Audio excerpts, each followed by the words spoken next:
I finally got around to watching the saga of Tanya the Evil, and while many consider it to be a really fascist anime, I'm reluctant to make such a claim because it does have at least one major fascist failing.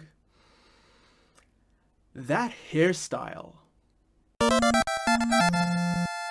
You can hold a lot of different political beliefs while looking like a total slob, but for fascism, you gotta look kinda sharp because that's part of the philosophy. I mean, fascism is premised on nationalistic pride, and how are you gonna have nationalistic pride in your military when they look like a bunch of slobs? I mean, take a look at Tanya over here. She has this really clean-cut looking uniform, a no-nonsense demeanor, and so far, so good. But then you get up to this hippy-dippy hairstyle over here, and you gotta start wondering, if your military is so great, then why can't they afford scissors and a comb? What's really bad about this hairstyle is that she has these bangs drooping in front of her eyes. I see this all the time in anime, and it is always frustrating. You know, getting hair in your eyes is no excuse for losing a fight. So this is just a complete mess. I would not call this fascist at all. In fact, it leans more heavily towards being anti-fascist.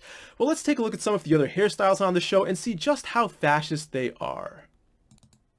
This girl's hairstyle is at least kind of neat, but still it is way too long. She's got the back tucked away, which I guess is okay, but in the front it's hanging out on the sides. She's got these bangs down the middle, and her eyes are gigantic, so when she's flying around, you know she's going to be getting hair in her eyes.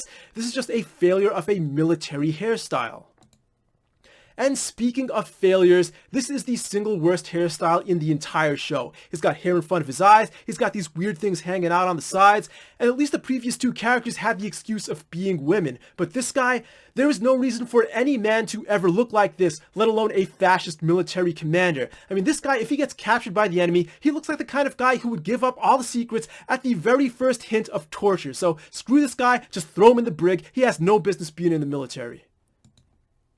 This guy is okay, I guess. He's better than all the other characters, but I don't like what he's got over his right eye. You cut 2 inches off that and maybe it's okay. Now this guy, he's old. He's not going out onto the field, but he should set a better example for the younger soldiers.